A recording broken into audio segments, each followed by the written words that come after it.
Welcome back to the Parallel Universe. I'm your host, Logan Bruce, and on this edition of the Parallel Universe, what are we going to be talking about? Well, we're going to be talking about one of the greatest cartoons ever. And what cartoon is that? That would be the Transformers. That's right. Transformers, one of the greatest cartoons that has ever aired here in America. Well, in my opinion, anyway. And what makes Transformers so great? Well, I'll tell you that. But before I get into that, I just want to remind everyone about our giveaway.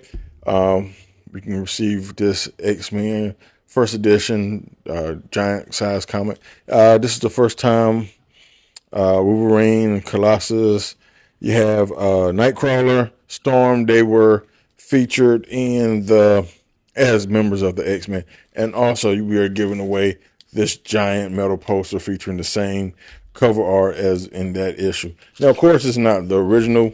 It is a reprint, so I just want to make that clear so no one gets confused. It is a reprint, but it is the first edition, and we are giving that away at the end of the month. So check out the video, leave a like, comment, subscribe for your chance to win this giant X-Men first issue back in 1975 and the accompanying giant metal poster featuring the same cover art. All right, so let's go ahead and get into this about the Transformers. Now, why do I say the Transformers was one of the greatest cartoons ever aired in America? In my opinion, of course. Well, it's because I just love the animation style. And it just drew you in with the idea of automobiles that could transform. Of course, we know they are not automobiles per se. They are robots from the planet Cybertron, and they crashed here on Earth 4 million years ago. Well, it was 4 million years ago back in 1984. And so they crashed here on Earth, and we know the whole story. They were exploring, trying to find energy to help win the war and revive their dying planet because the war with the Decepticons had depleted Cybertron with energy. So they were trying to find energy to convert to energon so they could survive and, of course, win the war against the Autobots could win the war against the Decepticons. So we know the story, and and it just developed, man. But the funny thing before I get into Transformers, the funny thing is the Transformers weren't the first to do it.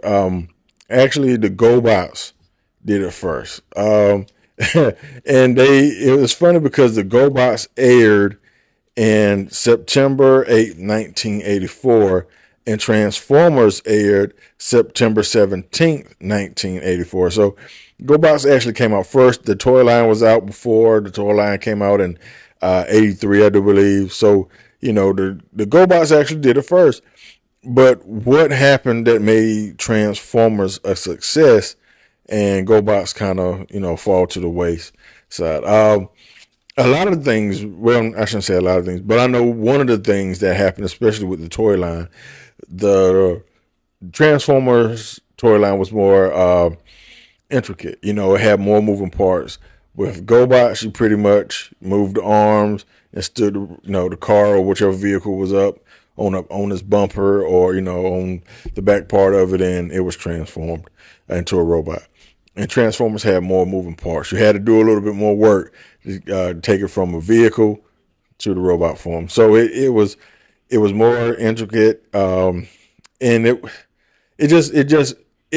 the funny thing about it, Transformers made GoBots look like it was the knockoff, and like I mentioned earlier, that actually GoBots came first, and so some could argue that Transformers are a knockoff of GoBots, but c'est la vie. But anyway, so that was some of the things, and then the animation and the storylines with Transformers to me were better than GoBots. Transformers had weapons, they had rocket launchers and jetpacks and guns that that the Autobots and Decepticons could hold. Megatron and Optimus Prime hands would go inside and come back out as an axe or a ball and chain, or Jazz had a grappling hook. Who else was it? Trailbreaker and Wheeljack. Hands went inside the arms, and they were shooting out, a force field and some liquid nitrogen. It just all of this stuff that the Transformers in the cartoons did, where GoBots didn't do anything like that. They didn't even have guns. They just shot out of their hands, and it just to me personally, GoBots just looked like it was more for kids, even though I was a kid back in '84. And Transformers was a little more. I'm going to use this word, but it's not true. Sophisticated. But Transformers look more grown up. Let me say that. And so GoBots GoBots had they had one of the characters was called Scooter. Scooter was a Muppet Baby. That's what I knew the name Scooter from Muppet Babies, which is one of my favorite cartoons as well. So I'm not hating on the name Scooter, but you had Scooter versus something like Hound or Trailbreaker or let me Sideswipe, Thundercracker, Starscream. I mean, Megatron, Soundwave. So you get the picture. And the leader of the GoBots, I can't even think of what the two the different names between the GoBots, the good guys and the bad guys. I can't even remember their names. You got Autobots and Decepticons, good, bad. I can't remember what their name was on GoBots, but the leader of the good guys in GoBots, his name was Leader One, which I mean, not bad, I guess, but it's not Optimus Prime. You know what I mean? So that was the difference, and GoBots just kind of fell short. And even though they came first, they just didn't have enough oomph behind them like our Transformers. Transformers had this oomph, and it was just amazing. I mean, just the whole idea of having a vehicle that can transform into a robot was, appealing to me as a young kid, and it's appealing to me as a grown man. I would love to have my car transform and walk around and could talk and do all these things. Who wouldn't? You know what I mean? Hey, you just tell it go to the store. Hey, go to the store and pick up, some milk, and let it go pick up some milk for you. You stay home. That might be being lazy, but hey, anyway. And then they developed a wonderful story. Leaving their planet because of war, and trying to find supplies to win the war and rejuvenate their planet. Who can't? That's just something you can relate to. Because even as a kid, there had been wars before then, so the tragedy of war has always been a part of our history. So we could kind of relate to those things, and having trying to find supplies for those things. Even though I've never been in war, and trying to compare a cartoon to actual war is kind of a slap in the face to those who have served. Not trying to do that by any means. I'm just pointing out that we could all understand, or we had someone that was in war, so we could kind of relate to that, and just the whole the way they told that story. Just the different personalities of the Autobots and the Decepticons. The Starscream was power hungry, subordinate that wanted to rule. When he really and truly, to me, didn't have the know-how. Megatron actually told him that one time. Power flows to the one who knows. And so, so pretty much telling Starscream, get in your lane. You don't belong here, son. I'm the head honcho, and go sit down.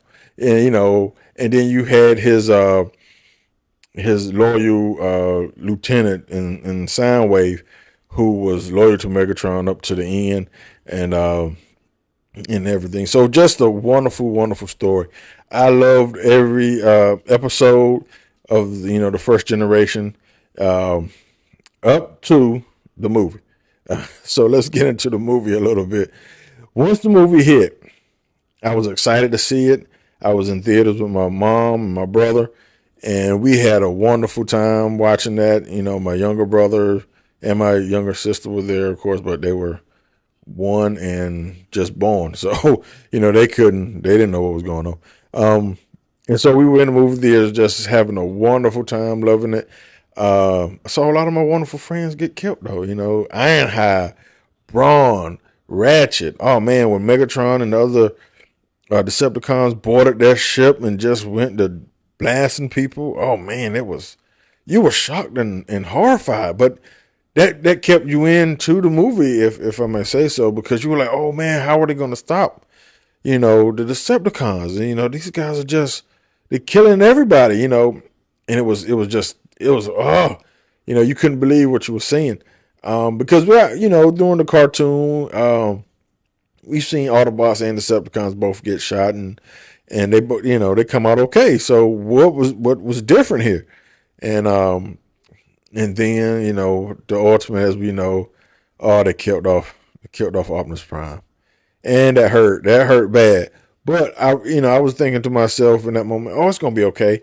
Because when he passed the Matrix on to Ultra Magnus, and I was like, well, that can bring him back. So by the end of the movie, he'll be back. I'm not even worried with it. And so and of course, everybody knows the movie. We've all seen it and loved it. But Optimus Prime didn't come back. You were just like, wait a minute, And then Hot Rod, opened the Matrix and became Rodimus Prime. You were like, what? Wait a minute. So he's the leader of the Autobots now. So they're not going to bring Optimus Prime back. What? And I was thinking, they still gonna do it. And so, of course, if you continue to watch the cartoon series, they eventually did bring them back. Because they realized what they had done with the movie, and the movie sales declined very quickly, because people were telling everybody, don't take your kids to see it. Your Optimus Prime dies. So a lot of people didn't. They after that first week, the sales of the movie kind of dropped off. So they realized their mistake. So greatly, how bad of a mistake that was, that even G.I. Joe, the movie, when that came out, it went straight to DVD or cassette back then, because, VHS, because we didn't have DVDs. And they rewrote it, because in that movie, Duke was actually supposed to die as well.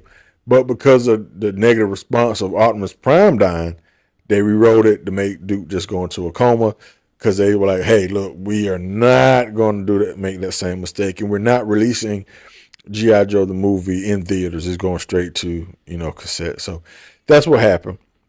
And then the cartoon series was continued on even after the movie. The movie came out in '86, and I think Transformers aired on TV for another year after that, and they ended in '87.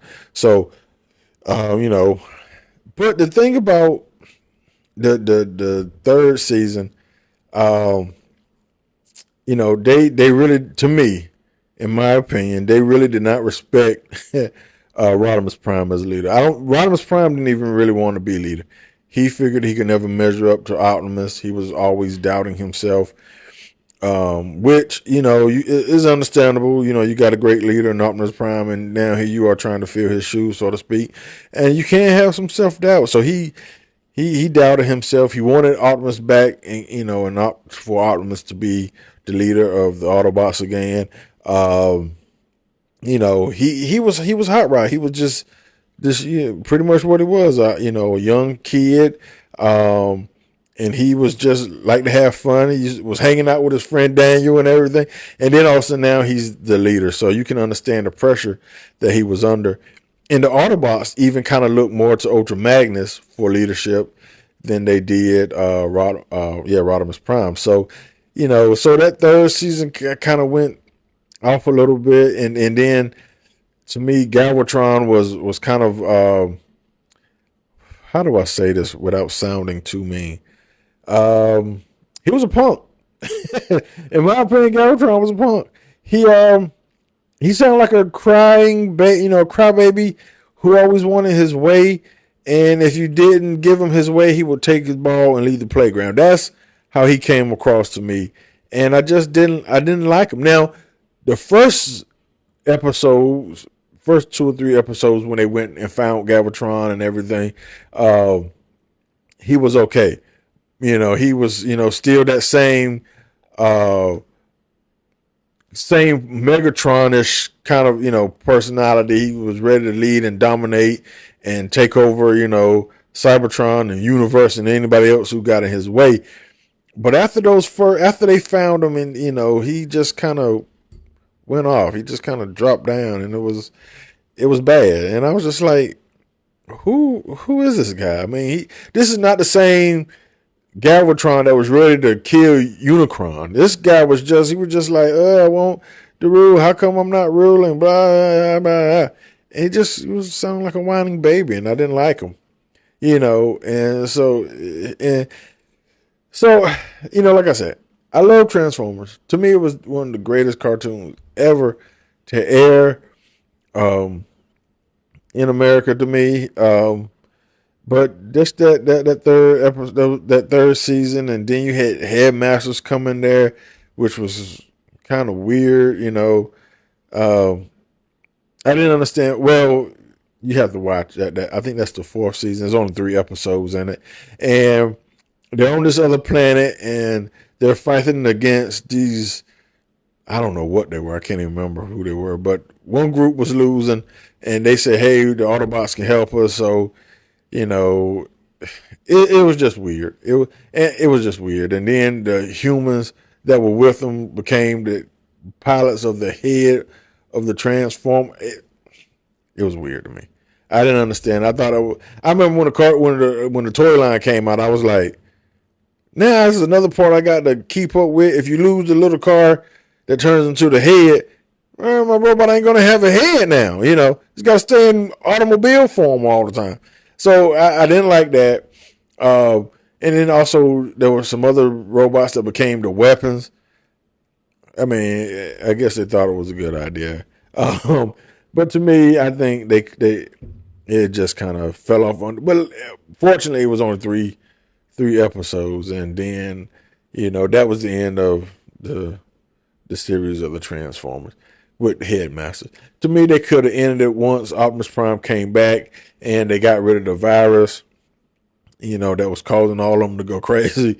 Once they took care of that, they could have ended it right then. That could have been the end of the whole series, and you ended it on the good note. Optimus is back.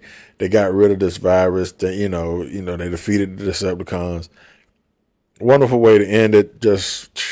But no, they decided to add some Headmasters and what was it, Gun Masters or something like that, and just kind of have you going like, huh, that's kind of weird, I don't know. I said it before. It's like they took a bunch of stuff and threw it in the pot, a lot of ingredients, shook it up, and hope they got gumbo, and that ain't gumbo. That ain't how it works. So, I mean, but still, in my opinion, there will never be another Transformers cartoon series that did it like the original. Those first 3 episodes, I still go back and watch those now. Matter of fact, I was looking at it the other night because that was the first 3 episodes of the Transformers introduced us to them. Spike, Sparkplug, all with Wiki, so it was great to have them. And of course, in those 3 episodes, they actually beat the Decepticons, and the governments came together and gave, the Autobots enough energy to rebuild Cybertron. So they actually won that, but the demand for the Transformers was so high. People loved it. They wanted to see more. So they continued with the series. And I'm so grateful that they did, because it was really a wonderful episode, and it really made me happy every Friday to come home and watch that from school. We couldn't get home fast enough. I think we watched it on the Bozo the Clown show. I think that's what it was, and he would show cartoons throughout the week, but on Fridays were dedicated to the Transformers. So it was wonderful to see it. If I remember correctly, remember now, this was a long, long, long, long, long time ago. Wait a minute. Did I leave out one? Yeah, one more long. So yeah, but I enjoyed it. Um, it was fun, and I love to go and see Transformers even in the stores now. They have made them so much better, more moving parts, more articulation. So instead of just being able to move your elbows and arms like this, they do it all. A lot of the hands, even the fingers, can even move and grip things. So it's just they're just so much more. Uh, Intricate, and they're just great. Um, so yeah, the Transformers, what a wonderful cartoon. Um, so if you haven't checked it out, I'm sure I threw a lot of spoilers in there, and I do apologize. So you haven't checked out Transformers Generation One, do yourself a favor, check it out. And you will be pleasantly surprised, because it will definitely make you happy if you like transforming automobiles into robots. If you don't, well, then don't watch. But anyway, that's going to bring an end to this universe. Thank you guys so very much. Once again, do not forget, we at the end of the month we are giving away this X-Men comic book, along with its accompanying. Oh, let me see, I'm tearing up stuff. Metal poster here. We're featuring the same cover art. So leave a like, send us a response, subscribe for your chance to win these two items. You can send me an email at the Parallel Universe 1974 at gmail.com. Find me on Twitter, X, at Logan_Bruce42. You can also find us on Facebook and Instagram. So check us out. Leave a like, comment, subscribe for your chance to win these two items, or just to say hey and tell me what you think. How do you feel about the Transform? If you've never seen it, if you would like to check it out, let us know. And as always, I could not do this without you guys. I really appreciate all your support. Thank you so very much. It's fun doing this, and I hope you guys enjoy it. And as always, we'll see you in a parallel universe.